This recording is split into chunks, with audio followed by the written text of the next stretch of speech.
우리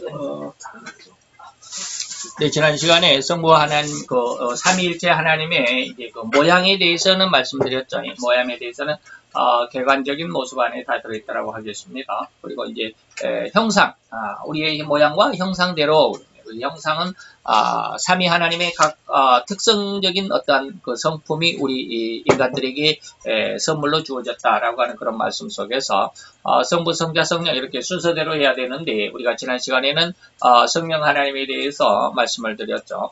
그래서 지금까지는 성령 하나님에 대해서 어떤 능력의 하나님이다. 그래서 우리가 우리의 삶을 영위해 나갈 수 있는 그런 삶의 어떤 기반, 우리의 육신의 건강과 쉼을 가지고 있는 것이다라고 이렇게 말씀을 드렸었는데 지난 시간에는 우리가 그 능력에 대해서 몇 가지를 더 알아봤죠.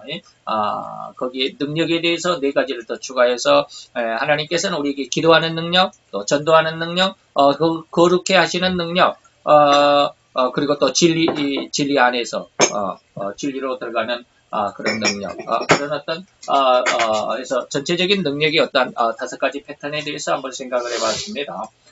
그리고 나서 이제 다시 성부 하나님으로 오늘 이 시간에는, 그 하나님의 거룩하심, 여기 보니까, 제목의 거룩하심과 하나님의 크심, 광대하심에 대해서 그 성부 하나님이 이러한 그 거룩하신 마음, 광대하신 그 하나님의 선하신 뜻을 우리에게 주셨다라고 하는 것을 다시 한번 잘 공부해 가면서 지난 시간에 성령의 도우심 속에서 우리로 하여금 거룩하게 하신다, 또는 우리를 진리 안으로 인도해 가신다, 하나님의 말씀을 생각나게 하고 기억나게 하시는 그런 은혜에 대해서 여러분들이 많이 기도해야만 합니다.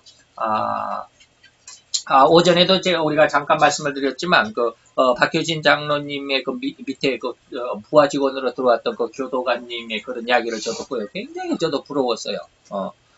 그 사람은 이제 성령의 악령 쪽에서 사람들의 영혼을 들여다보고 그 사람의 모습을 들여다보는 아주 기막힌 그런 영안이 열려 있었지만, 그게 이제 올바로 이렇게 딱 정립이 돼서 굉장히 다양스럽지만, 저도 그런 것들을 많이 하나님 앞에, 추구를 하거든요. 하나님, 베드로가 성령 세례를 받고 나니까 아나니아와 삽비라가 교회 안에다가 헌금을 하고 거짓말했던 사도행전 5장에 기록이 되어 있죠. 그런 내용들 하나님 영계를 들여다본다라고 하는 것은 자신감이거든요.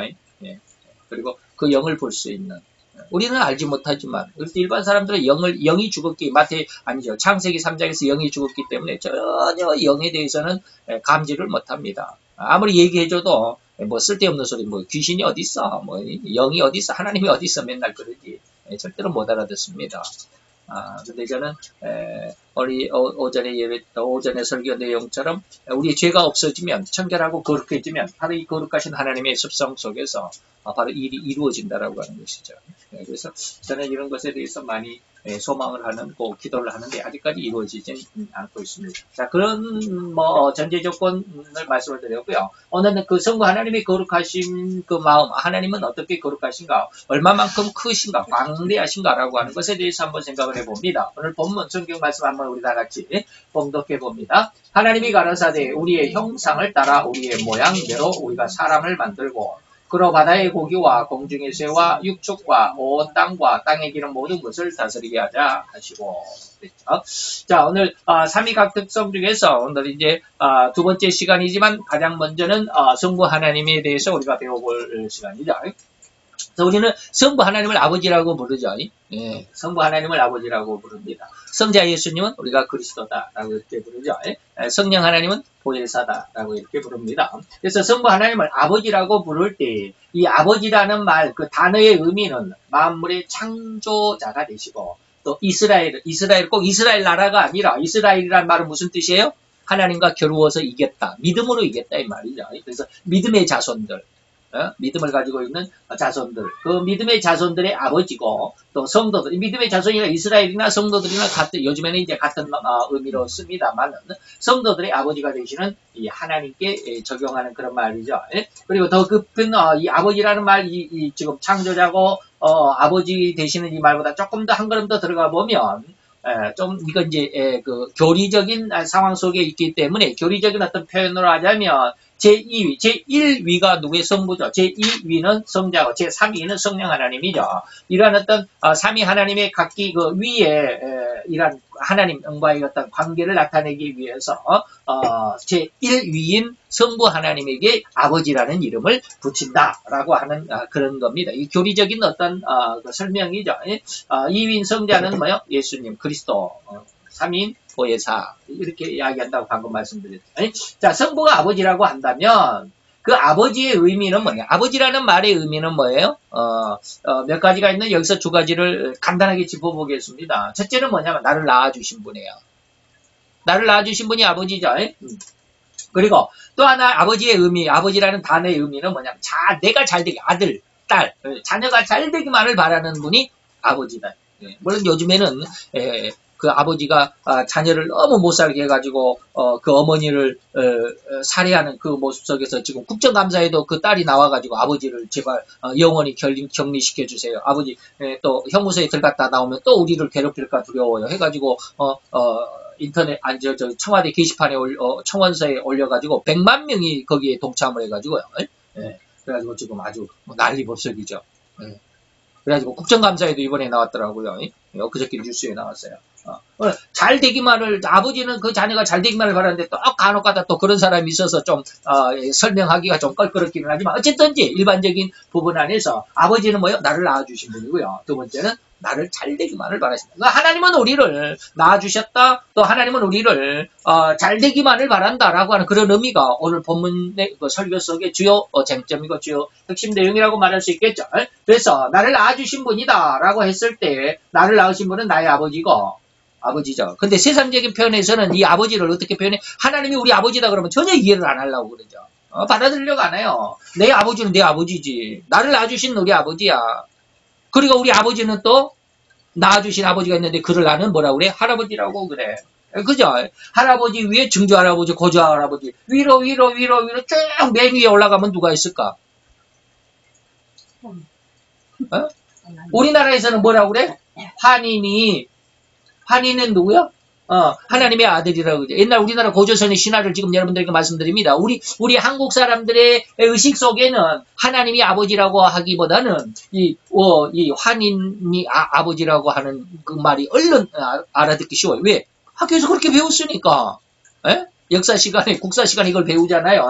환인이라고 하는 하나님의 아들이 환인인데 이 환인이 우리나라 고조선 때 개마고온 그 북쪽으로 어디 백두산 그 밑에 어딘가로 내려와가지고 곰과 호랑이가 사람이 하도 되고 싶어 해가지고 마늘을 주고 100일 동안 기도해라 했는데 그 호랑이는 못 참고 도망 나가고 곰이 끝까지 참고 마늘만 먹고 100일 기도해가지고 사람이 됐다. 그래서 그걸 웅녀, 곰웅자, 계집녀자, 곰여자 이래.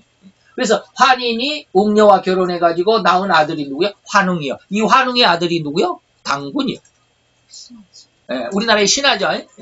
그러니까 우리나라는 하나님을 아버지라고 아무리 일러줘도 이해를 안 하려고 그래요. 근데 이거 웅녀가 어떻고 당군이 어떻고 그러면 당군이 우리나라의 시조다라고 해갖고 당군 안검 이런 사람들 있죠. 그럼 우리가 오늘날 내가 이 세상에서 이 환웅에 의해서 태어나 살아가고 있단 말인가? 정말 그럴까? 성경은 뭐라고 말할까요? 성경은 뭐라고 말하는지 아세요? 이렇게 말합니다. 사도행전 17장 25절에 앞뒤 성경 구절을 쭉 제시를 해드렸는데 너무 길어가지고 핵심적인 거 25절 한 절만 여러분들에게 제시를 합니다. 또 무엇이 부족한 것처럼 사람의 손으로 섬김을 받으시는 것이 아니니 누구요? 하나님은 누구에게 섬김을 받는 그런 존재가 아니에요. 부족한 것이 없다 이 말이에요. 이는 누구냐면 만민에게 생명과 호흡과 만민에게 인류의 사람들에게 뭘 줘요? 세 가지를 줘서 생명과 호흡과 이 세상 모든 천하 우주 만물을 선물로 주시는 자. 공짜로 주셨어요. 인류를 인류의 모든 족속을 한 혈통으로 만드셨어요. 유대인이나 우리 한국 사람이나 미국 사람이나 저 아프리카의 어느 지역의 어느 아프리카 사람이나 한 혈통이다 이 말이에요. 근데 이걸 이해를 안 하려고 그러죠. 이걸 받아들이려고는 안 해요. 그래서 오늘날 각 나라에서는 미국 같은 데서는 KKK다 여러분 들어봤습니까? 100일 우월주의 해가지고 백인 우월주의 해가지고 백인들만의 세상이다. 그래서 뭐 흑인들 또 황색인종들은 다 나가라. 이번에 그런 영화도 있었죠. 아주 그런 영화들도 인터넷에 올라와 있어요. 한혈통으로 만드셨다라고 하는 이것이 성경이 우리들에게 제시하는 답입니다. 여기서 이런 것을 보면 재밌는 좀 이제 본문 설교에서 좀 떠나서 한번 이야기를 한번 해보도록 할까요? 요즘에 사람들이 그런 이야기를 많이 하죠. 계란이 먼저냐, 닭이 먼저냐. 절대로 세상 사람들은 이걸 답을 내지 못합니다. 근데 성경에는 답이 있습니다. 성경에는 누가 먼저요? 닭이 먼저요? 계란이 먼저요? 닭이 먼저요. 닭이 먼저요. 하나님은 모든 동물들을 종류대로 만드시고 그 동물들이 번성하도록 하나님께서 축복을 해주셨습니다. 그러니까 닭을 만들어서 닭이 알을 낳고 알에서 또 닭이 나와서 또 그렇게 해서 번성하도록 했다라는 거예요. 예. 근데 이제 저는 예수를 믿기 전에 중학교, 고등학교 때 이런 문제가 나오면 닭이 먼저냐, 계란이 먼저냐 그러면 저는 무조건 계란이라고 했어요. 예. 우스꽝스러운 답입니다. 왜 계란이 먼저예요? 사전에 보니까 계란이 먼저 나오더라고요. 계란은 기억이고 닭은 디귿이니까 디귿은 저 뒤에 있잖아요. 그렇게 대답하기도 하고 우스꽝스러운 친구들과의 그런 어떤 말장난도 하고 그랬는데 어쨌든 하나님이 세상을 만드실 때 모든 것을 완성체를 먼저 주시고 그 완성체에 의해서 자손이 번성하도록 하셨더라. 그러니까 나무를 먼저 주고 나무가 먼저 주고 나무에서 씨를 맺도록 했고 과일이 맺도록 했고 그 과일에서 씨가 맺도록 했고 그 과일이 또 나무가 되고 이렇게 하셨다는 거예요. 네. 이해가 되시죠? 이것이 바로 하나님께서 다시 말해 성경이 우리에게 주는 답입니다. 그리고 또 하나님께서는 잘되기만을 바라신다라고 그랬는데 아버지는 자녀가 잘되기만을 바라는 그런 마음을 가지고 있다라는 말로서 하나님은 결코 나로 선거된 오늘 우리 인간 개개인 각 개개인의 나로 하여금 이 세상을 정복하고 다스리고 번성함으로 땅에 충만케 하는 사람이 되도록 하나님께서 나를 주관하신다, 지켜주시고 인도하신다. 이 말을 한마디로 말하면 주관, 다니엘이라는 말의 의미, 다니엘이라는 이름의 뜻이 바로 하나님은 나의 주관자가 되신다는 말이죠. 바로 하나님은 나를 주관하신다는 그런 뜻입니다.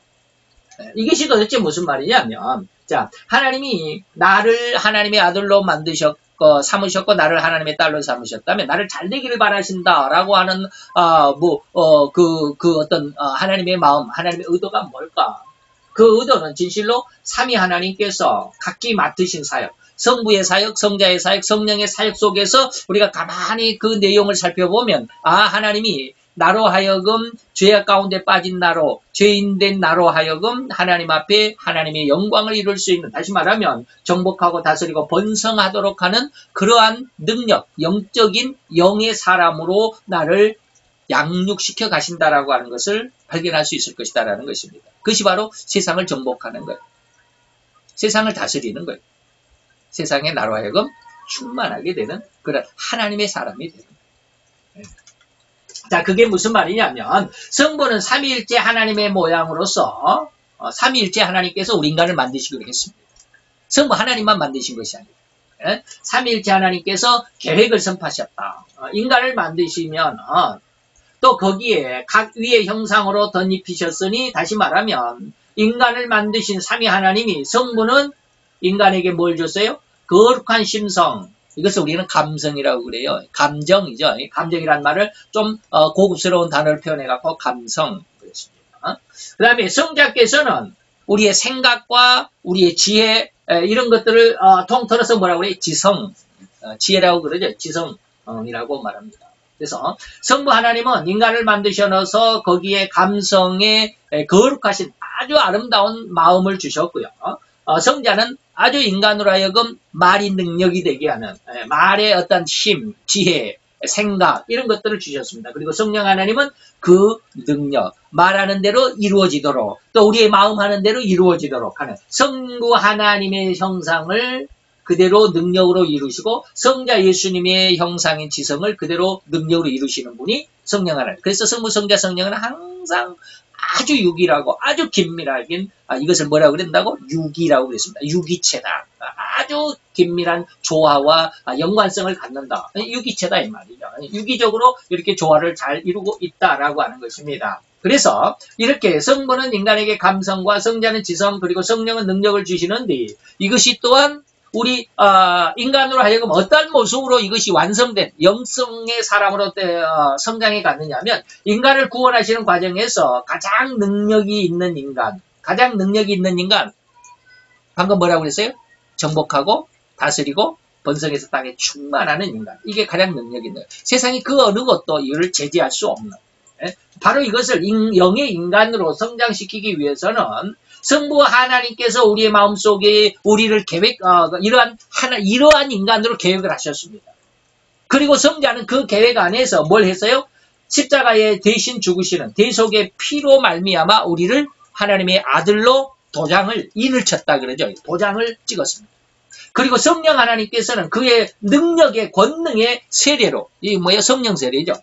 권능의 세례로 하여금 우리로 하여금 세상을 이기는 그러한 하나님의 아들, 하나님의 딸로 완성체 가십니다. 우리가 예수를 믿는 것만으로 우리가 구원을 얻는 것의 완성이 아니라 삼위 하나님이 각기 이렇게 사역을 분담해 가신다. 성부 하나님은 우리 인간을 만드셔서 내가 이렇게 구원하리라라고 하는 계획 속에서 그 계획의 첫 번째가 예수가 십자가에 대신 죽으시는 보혈의 은혜를 우리에게 덧입히고 그리고 성령 하나님은 그 구원된 우리들에게 하나님의 능력을 덧입혀서 완전히 영의 인간이 되게 하신다. 그래서 어느 한 분의 작품으로 우리가 구원받은 것이 아니라 삼위 하나님의 일체 되신 이러한 작품, 삼위일체의 작품으로 우리 인간이 영적인 인간, 가장 능력 있는 인간, 정복하고 다스리고 땅에 충만할 수 있는 그러한 권능의 사람이 된다. 근데 이것이 어떻게 된다? 죄가 없어져야 돼. 죄를 회개해야만 이러한 능력과 권능의 영의 사람이 된다라고 그랬어요. 죄를 놔두고는 절대로 이런 일이 있을 수가 없죠. 그래서 또한 성부의 특성인 그 형상, 성부의 형상 중에 거룩하신 감성, 그 마음의 은혜는 도대체 뭘까? 언제 이제 거룩이라고 하는 말씀입니다. 하나님이 거룩이라고 했을 때는 이 말이에요. 그리고 또 하나는 인류와 세상을 만드신 그 성부 하나님은 얼마나 크실까? 광대하신. 오늘 본 그 제목이 뭐예요? 하나님의 거룩, 성부의 거룩과 광대. 광대. 얼마나 크실까? 이 말이에요.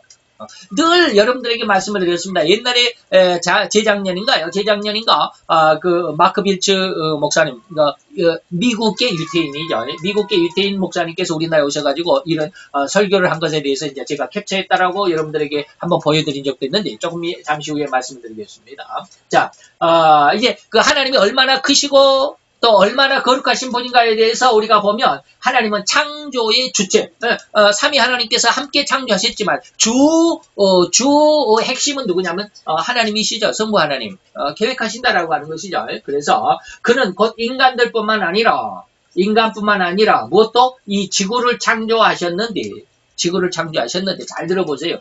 몇 번 여러분들에게 말씀드렸지만 여러분들이 이해하고 있는지 모르겠어요. 저도 이것이 느낌으로는 와지지 않지만 이해는 하고 있어요. 이게 뭐냐면 하나님께서 인간을 만드셨습니다. 그리고 지구를 창조하셨습니다. 그리고 이 지구가 소속되어 있는 것을 뭐라 그래? 우주라고 말합니다. 우주라고. 근데 이 우주의 크기가 얼마나 할까? 우리가 배구공만 할까? 아니면 야구공만 할까? 아니면 축구공만 할까? 이 말이에요. 이 크기가 얼마냐? 이 우주라고 하는 것의 크기는 뭐냐면 지구를 중점으로 해서 지구를 컴파스로 이게 딱, 중심축을 이렇게 딱 찍고 이제 컴파스로 삥 돌리면 원이 나오죠. 자, 그 원의 중심에서, 원 끝까지가 반지름이죠. 반경이라고 그러고, 이제, 그 중심을 지나서 저쪽 끝에서 이쪽 끝까지를 지름이라고 그러죠. 이제 반경을 한번 보면, 지구에서 우주의 끝까지 광속도, 빛의 속도로 4,900년을 가야 우주의 끝이 나. 지구에서 빛의 속도로 4,900년을 가면 거기에 도달하는 그것이 뭐야? 우주의 끝이요. 그걸 4,900년, 900광년을 기준해서 삥 컴파스로 돌려면 지구를 중점으로 4,900년 거리로 해서 삥 컴파스로 돌리면 그 바운더리가 바로 우주다 이 말이에요. 이것을 4,900년을 반경으로 합니다. 근데 지금 이 4,900년이 무슨 속도요? 빛의 속도요. 빛의 속도가 얼마인 줄 아십니까? 30만 킬로미터 per second예요. 다시 말 1초에 30만 킬로미터를 가는 게 빛이에요. 30만 킬로미터를 갑니다. 빛의 속도를 할 일 없는 과학자들이 이런 걸 재봤나 봐요. 그 김명현 교수님 그 강의 들어보면 항상 그렇습니다. 그 과학자들 할 일 없는 사람들이라고 해요. 할 일 없으니까 맨날 이런 것만 연구를 하는 거예요. 그래서 할 일 없는 양반들이 빛의 속도를 연구하고 재봤더니 1초에 30만 킬로미터를 가더라는 거예요. 이 30만 킬로미터는 뭡니까? 지구를 7바퀴 반을 도는 겁니다. 지구가 뭐요? 지구의 둘레, 지구를 보면 지구의 그 끄트머리 둘레를 쭉 재보니까 4만 킬로더라는 거예요. 예? 4만 킬로니까 이것을 7바퀴 하면 뭐 4, 7, 28만이죠. 그러다가 반이니까 2만 더해서 30만 킬로더. 얼마나 빛이 빠릅니까? 빛은 1초에 지구 7바퀴 반을 돌아요. 반짝하면 벌써 7바퀴 반을 돌아요. 30만 킬로를 갔어요. 그런데 이것이 바로 1초에 30만 킬로미터를 가는 이 속도가 광속도입니다. 그런데 이 속도가 이런 속도로 뭐야? 4,900년을 1초에도 아니고 4,900년을 가는 거예요. 4,900년을. 얼마나 끝이 멀겠습니까? 그렇게 지구를 7바퀴 반을 1초에 갈 수 있는 빛이 4,900년을 달려가야 비로소 이 큰 개라고 하는 이름을 가진 별에 도착을 합니다. 큰 개라는 이름을 가진 큰 개별이라는 곳에 도착을 합니다. 이걸 이제 그림으로 한번 볼까요? 여러분 한번 보세요. 그림은 아직 안 나오네. 자, 또한 이 큰 개라는 별은 지구는 빛이 1초에 7바퀴 반을 돈다고 1초에 7바퀴 반을 지구를 돌아요. 그런데 이 큰 개라는 별이 얼마나 크냐면 얼마나 클까요? 지구보다 비교해서 지구보다 약 640억 배가 큽니다. 640억. 이따가 이제 계산해 드릴게요. 자, 빛이 이 큰 개라는 별에 한 바퀴를 삥 돌려면 얼마나 걸리냐면 무려 8시간을 갑니다. 8시간 동안 빛의 속도가 달려가야 큰 개라는 별에 한 바퀴를 도는 거예요. 지구는 얼만큼 돈다고요? 1초에 7바퀴 반을 돌아. 7바퀴 반을. 1초에. 그런데 이 큰 개라는 별이 얼마나 큰지 1초에 30만 킬로를 가고 지구의 7바퀴 반을 도는 그 엄청나게 빠른 빛이 8시간을 가야 비로소 한 바퀴를 도는 거야. 어마어마하게 큰 별입니다. 이걸 초로 계산해 봤어요. 8시간을. 그래서 1시간이면 60분이죠. 60분은 이제 초로 계산하면 1분에 60초죠. 그것을 8시간으로 계산해 봤더니 28,800초가 1시간이에요.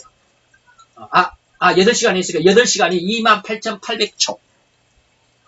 약 28,000개, 약 3만 초, 자우다 28,800초입니다. 그래서, 그러면 이 큰 개라는 별의 둘레 길이는 28,800초 곱하기 30만 킬로, 빛이 30만 킬로를 가니까, 이렇게 곱해봤어요. 그랬더니 얼마가 나와? 86억 4천만 킬로미터. 둘레가. 지구의 둘레는 4만 킬로인데, 큰 개라는 별의 크기의 별의 둘레는 얼마야? 86억 4천만 킬로미터. 어마어마하죠. 계산이 잘 안 돼. 문과생들 도대체 그게 뭔 말이요? 네. 저는 이과 출신에도 불구하고 잘 이해가 안 돼요. 감이 잘 안 와요. 문과 출신들은 더 그러지. 네. 그래서 이것을 지구의 크기와 비교해 본다면 86억 4천만 킬로 곱하기 1초에 빛이 7바퀴 반을 가니까 이거 크기는 이거고 그래서 지구와 크기를 비교해 보니까 지구의 7.5배죠. 그러니까 뭐요? 약 648억 배. 648배가 아니라 648억 배. 도대체 지구는 큰 개라는 별에 비해서 얼마나 클까? 보이지도 않아요. 눈꽃만큼이라고 표현할 수도 없어요. 태양에 비해서 눈꽃만큼이에요. 지구는 태양에 비해서 눈꽃만큼이에요. 그런데 그 지구를 눈꽃만큼 크기라고 비유할 태양도 이 큰 개에 비하면 보이지도 않아. 눈꽃만큼이라고 표현도 안 돼. 한번 볼까요? 자, 이게 이제 그림입니다. 이게 지구입니다. 파랗게 지구죠. 얼른 보면 지구같이 생겼죠. 근데 옆에 있는 지구보다 좀 작은 것이 금성입니다. 비너스, 금성. 이게 왕의 별입니다. 마태복음 2장에 나온 예수님이 세상에 탄생할 때 별이 나타났다. 이 금성입니다. 그 별이 금성입니다. 그 다음에 그보다 이제 금성보다 적고 지구보다 작은 게 화성, 그 밑에 수성, 그 다음에 플라토라고 하는 명왕성. 이렇게 크기가 대충 이렇습니다. 자고자 얼마나 큰지는 천문학자들이 계산할 일이고 우리는 크기를 지금 비교하는 거예요. 지구를 보니까 금성보다는 좀 크죠. 금성보다는 좀 큽니다. 그런데 우리가 목성 그러죠. 이 목성을 지구에 비교하니까 지구가 어디 있어요? 여기 맨 끝에 여기 있습니다. 맨 왼쪽에 하단에. 이게 뭡니까? 목성에 비하면 구슬만 하죠. 콩만하기보다는 구슬만 합니다. 구슬 한 알만 하죠. 지구가. 목성에 비하면. 목성이 어마어마하게 크죠. 지구에 비해서 어마어마하게 큽니다. 자, 그 다음에 태양에 비해서는 목성도 주피터가 목성입니다. 목성은 주피터. 다시 말하면 뭐요? 아버지 별입니다. 아버지 별. 그 아들 별이 이제 왕자별 비너스이고요. 자, 주피터가 아버지 별인데 이 아버지 별이 지구에 비해서는 어마어마하게 컸죠. 근데 이 아버지 주피터도 태양에 비하니까 구슬만 해요. 목성, 주피터, 목성에 비해서, 아까, 방금, 지구를 보니까, 목성에 비해서, 지구가 구슬만 했죠. 근데 이렇게 큰 목성도 태양 옆에 갖다 놓으니까, 오히려, 구슬만 하고, 지구는 뭐요? 이제는 콩알만 해. 구슬만 한 게 아니라 콩알만 하죠, 지구가. 보이지도 않죠? 이 어스라고 그랬잖아요. 콩알만 해요. 태양에 붙죠. 태양과 크기를 비교하니까 이만큼 되는데 여기를 태양에다가 딱 한번 지구를 갖다가 옆에다가 세워봤어요. 얼마만큼에? 이만큼. 코딱지만 하죠. 우리가 말하는 코딱지만 해요. 태양의 옆에다가 지구를 갖다 붙여놓으니까 코딱지만 하더라고요. 어마어마하게 태양이 크죠. 지구에 비해서. 그런데 그 태양도 안트라스라고 하는 아크트라스라고 하는 별에 비하니까 태양이 이걸 완전히 콩만 해. 아크트라스와 하는 별에 비해서 태양은 콩만 하죠. 그런데 이 아크트라스가 태양보다도 이렇게 큰데 이렇게 큰 아크트라스도 안트라스라고 하는 별에 비하니까 이것도 콩만 해. 안트라스라는 별이 아크트라스에 그만큼 크다라고 하는 것이죠. 이 아크트라스가 바로 이건데 옆으로 오른쪽으로 와서 이 별인데 이 별보다도 이 아크트라스, 이건 뭐야? 아크트라스고, 이게 제가 영어로는 잘 몰라. 안트라스라고 하는, 이건 아크트라스고, 이건 안트라스라고 하는 이 별보다, 이 아크트라스는, 콩만하다. 여기서 이제 지구는 보이지도 않아요. 태양 옆에 코딱지만 했는데, 아크트라스라고 하는 별에는 지구는 보이지도 않아요. 그거보다도 이 아크트라스가 이게 구슬만 하다면 이 안트라스라고 하는 이 별은 이 어마어마하게 큰데 지구는 찾아볼 수도 없어요. 근데 이렇게 큰 안트라스도 큰 게 별에 비하니까 비교가 안 돼. 이 안트라스라고 하는 별. 그러니까 이게 큰 게 별인데 캔니스 메조리스라고 하는 이 큰 게라고 하는 별인데 이 큰 게 별이 이렇게 크다. 이게 지구는 여기서 지금 찾아보려면 찾을 수도 없어요. 보이지도 않아요. 근데 이게 지금 뭐야? 지구의 684억 배가 큰 별입니다. 이거를 하나님께서 뭐요? 이것이 하나의 우주입니다. 이게 하나의 우주예요. 지구에서 큰 개라고 하는 별까지 빛의 속도로 4,900년을 가서 거기서 콤파스를 이렇게 삥 돌려서 그 바운더리가 하나의 우주의 크기다. 한 우주의 크기. 이게 우주인데 이 우주가 은하계가 되려면 이런 우주 이렇게 큰 우주가 몇 개가 있어야 되냐면 1000억 개가 있어야 하나의 은하계입니다. 여러분들이 천문학 인터넷에 찾아보세요. 은하계가 여러 은하계가 있습니다. 모양이 여러 개가 있어요. 그래서 하나의 은하계입니다. 그 모든 은하계, 이 하나의 은하계가 온 은하계, 완전 은하계 이제 마지막 최초적으로 전체적인 은하계를 온 은하계라고 그러는데 이 은하계가 또한 1000억 개가 있어야 온 은하계라고 말합니다. 감이 잘 안 오죠? 문과생들은 도저히 감이 안 와요. 우주가 이만큼 큰데 그 우주보다도 1000억 개가 모여야 하나의 은하계가 되고 이 은하계가 1000억 개가 있어야 온 은하계가 되는데 이 어마어마한 온 은하계를 하나님이 만드셨대요. 몇 년 걸렸을까? 한순간에 만드셨습니다. 한순간. 단 한숨으로, 말 한마디로 만드셨어요. 이게 창세기 1장 1절입니다. 다시 말하면 지금 제가 왜 이러한 계산을 복잡하게 해드립니까? 하나님의 크심을 좀 이해해달라는 거예요. 하나님의 광대하심. 하나님이 이렇게 크신 분입니다. 그분이 오늘 나를 아들로 삼으셨습니다.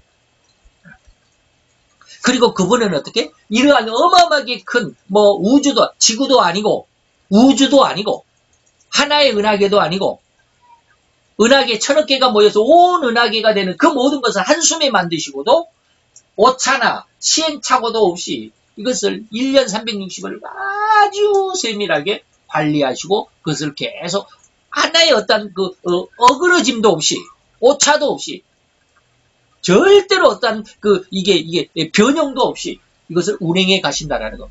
이게 뭐요? 전지전능하십니다.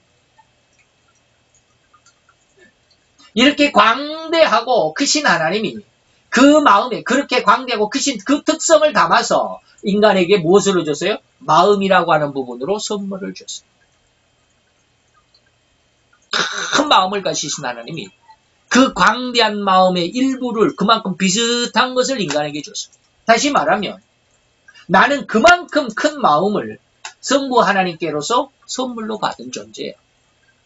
내 마음은 여러분 한번 생각을 해서 내 마음에 무엇을 얼마만큼 채워야 내 마음이 꽉 찰까 상상을 한번 해보세요. 제가 그 생각을 하고 깜짝 놀랐어요. 이해는 안 되죠. 아직 느낌은 없지만 이런 게 하나님의 광대하심에 대해서 지금 설명해 드린 게 저는 이제 배웠기 때문에 이것을 제가 계산을 해가지고 지금 여러분들에게 제시를 했어요. 계산한 거는 제가 한 겁니다. 그러면서 하나님께서 이렇게 큰 마음을 내게로 주셨다라고 하는 것이 이 머리로는 인식이 되는데 그 하나님의 마음이 내게로 왔다라고 하는 것과 그리고 그 마음에 내가 무엇을 가득히 채워가지고 나는 만족하다라고 할 만큼 가득 채울 수 있을 게 도대체 뭘까라고 한번 생각을 해봤어요. 뭐겠습니까? 여러분들 한 1000억이면 여러분들 마음이 흡족하겠습니까? 아니요. 1000억 갖고는 택도 없어요. 예. 우리 전직 대통령 보세요. 전직 대통령들 1000억이 아니라 그 1000억의 10배. 예. 1000억의 10배가 1조잖아요. 1조를 걷어가지고 통치자금으로 자기 통장에다가 여기저기에다가 막 꼼쳐놓고 나 29만원 밖에 없습니다라고 해가지고 요즘에는 노만기가 조금 있어가지고 아주 안타까운 모습인데 어떤 사람이 옛날에 인터넷에 그렇게 올렸어요. 그 대통령 제발 빨리 죽지 마시고 오래오래 사세요. 벽에 똥칠하기까지 오래오래 사세요. 막 그렇게 써놨던데 지금 그러고 있어요. 안타까운 모습인데 인생의 말로가 그래요. 얼마만큼 많은 돈을 가지며 만족할까? 만족이 안 돼요. 왜 만족이 안 돼? 이런 인간의 마음이 이렇게 생겼어요. 이렇게 생겼어요. 내 마음속에 온 우주, 다시 말하면 방금 말했던 하나의 우주가 아니고 우주의 1000억 개가 되는 은하계, 하나의 은하계를 내 마음속에 담아도 내 마음을 채우질 못해요. 은하계를 1000억 개를 모아가지고 온 은하계를 내 마음속에 담아놓는다 하더라도 내 마음은 전혀 텅 비어 있어요. 왜요? 하나님의 마음을 본받았기 때문에 그래요. 하나님의 마음을 선물로 받았기 때문에 그래요. 이렇게 어마어마하게 큰 마음인데 우리는 아주 조그만 것. 이렇게 광대하고 이렇게 거룩하고 깨끗한 마음에 나는 무엇을 담고 있나 이 말이에요. 무엇을 담고 있습니까? 이런 걸 담고 있어요. 여러분 한번 생각을 해보세요. 갈라디아서 5장 19절 21절 우리 마음이 이런 모습이에요. 뭘 담아요? 음행을 담고 더러운 것과 호색을 담고 우상숭배, 술수, 원수를 맺는 것, 분쟁하는 것, 시기를 담고 분냄을 담고 당짓는 것, 불리함과 이단과 투기와 술취함과 방탕함과 또 뭐요? 그 외에도 엄청나게 많은 것들, 그와 같은 것들. 예? 이런 것들만 담고 있잖아요. 이 어마어마하게 큰 온 은하계를 다 담아도 부족하고 텅텅 비어버릴 이 엄청나게 큰 내 마음속에 이런 것들을 담았어야 되겠네요. 예. 진실로 성도는 성부의 마음의 어떠함, 다시 말하면 성부는 어떻게 거룩함과 어떻게 광대함인 것을 깨달아서 이를 회복해야만 합니다. 하나님이 회복하도록 하셨습니다. 그를 무엇을 위해서? 성자의 보혈과 성령의 세례로 인해서 이것을 위해서 우리는 노력해야 되잖아요. 다시 말해 우리의 죄가 용서가 되면 이것이 그대로 이루어집니다. 완전히 우리가 삼위일체 하나님처럼 된 것은 아니지만 그의 형상과 모양이 회복이 된다라는 거예요. 그래서 너희는 땅을 정복하고 다스리고 충만할 수 있는 3대 권능과 3대 축복으로 살아갈 수 있다라는 거예요. 네. 이해를 해줬으면 좋겠어요. 그래서 이제 두 가지의 질문 속에서 오늘 마치도록 하겠습니다. 네, 이거는 이제 지금까지 설명은 제가 제 개인적으로 받은 은혜고 또 여러 여러 설교를 통해서 제가 짜집기를 해서 오늘 이 설교를 만들었습니다. 그리고 앞으로 이제 두 질문을 할 텐데 두 가지 질문은 교리 우리 루이스 뻘컵 교리에 있는 그 문제를 그대로 제가 이것을 제가 마태복음을 강의하는 것처럼 이렇게 질문을 만들고 답을 쓰려면 시간이 너무 많이 걸려요. 제가 이제 저에게 시간은 토요일 날 12시간밖에 없어요. 오전 12시부터 밤 12시간 12시간밖에 없는데 그 12시간 동안에 주일 대예배 설교와 주일 여기 저녁 설교를 만들 수가 없어요. 12시간 갖고 안 되더라고요. 이렇게 지금 PPT로 만들어야 되는데 그냥 머릿속에는 다 있지만 이걸 정리를 하려고 보니까 잘 안 돼요. 그래서 이제 교리책에 있는 문제를 그대로 이제 한번 공부를 해보도록 하겠습니다. 자, 성부 하나님은 인간을 위해서 어떤 계획을 가지고 계실까? 요한복음 3장 16, 7절에 보니까 하나님이 세상을 이처럼 사랑하사 독생자를 주셨으니 이는 저를 믿는 자마다 멸망치 않고 영생을 얻게 하려 하심이니라. 하나님이 그 아들을 세상에 보내신 것은 세상을 심판하려 하심이 아니요 저로 말미암아 세상이 구원을 받게 하려 하심이니라. 인간을 향해서 하나님 어떤 계획을 가지고 있을까? 여기 여러분들이 무슨 답을 찾아낼 수 있겠어요? 이 요한복음 3장 16, 7절에서 하나님이 나에게 어떤 계획을 가지고 있다라고 답을 하겠습니까? 저는 이렇게 답을 했습니다. 하나님은 인간들이 심판받을 상태, 멸망의 상태에서 구원하기 위해서 독생자인 성자 예수님을 보내주시겠다라는 계획. 여기다 한 가지를 더한다면 성령으로 세례를 부어주셔서 영성인 사람이 되게 하고 세상 끝까지 하나님의 복음을 세상 만방에 충만케 하는 그러한 사명을 가진 영의 사람으로 하나님 만드실 계획을 가지셨다. 라고 이렇게 대답을 할 수 있겠죠. 마지막입니다. 두 번째로 성부 하나님은 자녀된 성도들을 위해서 계속 어떻게 하시는가? 우리를 아들로 딸로 삼으셔서 우리를 계속 죽을 때까지 또 아니면 하나님 앞에 갈 때까지 우리를 지키실 텐데 어떻게 하시겠다라는 거냐 이 말이에요. 좀 깁니다. 로마서 8장 31절에서 39절까지를 한번 읽어봅시다. 우리 다 같이 한번 읽어봅니다. 그런 적이 일에 대하여 우리가 무슨 말하리요? 만일 하나님이 우리를 위하시면 누가 우리를 대적하리요? 자기 아들을 아끼지 아니하시고 우리 모든 사람을 위하여 내어주시니가 어찌 그 아들과 함께 모든 것을 우리에게 은사로 주지 아니하시겠느냐. 자, 여기까지만. 제가 요즘에 고민하면서 기도하는 성경 구절, 제가 부여잡는 성경 구절이 32절입니다. 32절. 무슨 말이에요? 하나님이 자기 아들 예수를 아끼지 아니하시고 나를 위해서 우리 모든 사람 대신에 내 자신을 넣었어요. 나 백황영 목사. 나를 위하여 내어주셨다. 나를 위해서 자기 하나밖에 없는 독생자를 내어주신 성부 하나님이시다. 그런 하나님이 어찌 그 아들을 나에게 주신 것과 함께 모든 것을 내게 주지 않겠느냐. 모든 것이 뭐예요? 방금 여러분들에게 말씀드린 그 모든 것들. 정복하고 다스리고 번성하여 충만하기까지 하는. 늘 말씀드립니다. 이것이 모든 것입니다. 나로 하여금 세상을 정복하고 다스리고 그리고 번성의 땅에 충만하게 하시는 3대 권능 속에서 3대 축복으로 살아가도록 하는 거예요. 이것을 내게 은사로 안 주시겠냐? 이 말이 뭐예요? 준다라는 뜻 아니에요. 그래서 제가 로마서 8장 32절을 요즘에 제 기도의 모태로 삼고 있습니다. 하나님 주신다고 했잖아요. 뭘 주신다고? 모든 거 준다고 했잖아요. 세상에 우주가 이 온 은하계가 아무리 크고 지구보다 우주가 엄청나게 크고 상상할 수 없을 정도로 크고 그 우주가 1000억 개가 있어야 은하계가 되고 은하계가 1000억 개가 있어야 온 은하계가 되는 그 온 은하계까지도 하나님 나로 하여금 내 마음속에 충분하게 채우지 못하고 아주 텅 비어버린 그런 마음을 주셨는데 거기에 하나님의 모든 것을 우리에게 주신다고 약속하셨잖아요. 여기에 하나님의 약속이잖아요. 하나님 이거 주세요. 요즘 이 기도가 그거. 성경을 읽다 보면 이런 말씀들, 내가 원하는 말씀들이 이렇게 하나씩 톡톡 튀어나와요. 그럼 그걸 가지고 하나님 앞에 기도하거든요. 요즘 기도는 이거예요. 여러분들도 같이 한번 이걸 위해서 한번 기도를 해보시기 바랍니다. 33절 다시. 누가 능히 하나님의 택하신 자들을 송사하리요. 의롭다 하신 이는 하나님이시니 누가 정죄하리요. 죽으실 뿐 아니라 다시 살아나신 이는 그리스도 예수시니 그는 하나님 우편에 계신 자요 우리를 위하여 간구하시는 자시니라. 누가 우리를 그리스도의 사랑에서 끊으리요.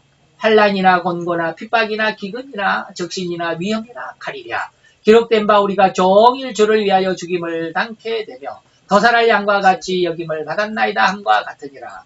그러나 이 모든 일에 우리를 사랑하시는 이로 말미암아 우리가 넉넉히 이기느니라. 내가 확신하노니 사망이나 생명이나 천사들이나 권세자들이나 현재 일이나 장래 일이나 능력이나 높음이나 깊음이나 다른 아무 피조물이라도 우리를 우리 주 그리스도 예수 안에 있는 하나님의 사랑에서 끊을 수 없으리라. 자, 39절까지 내용 속에서 하나님은 하나님의 자녀된 성도들을 위해서 어떻게 하십니까?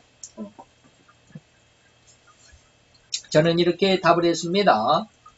성도들을 절대로 예수를 믿는 믿음 안에서 끊어지지 않고 또 이 믿음에서 떨어지지 않도록 지켜주시기를 원하십니다. 하나님의 사랑 안에서 끊을 수 없다.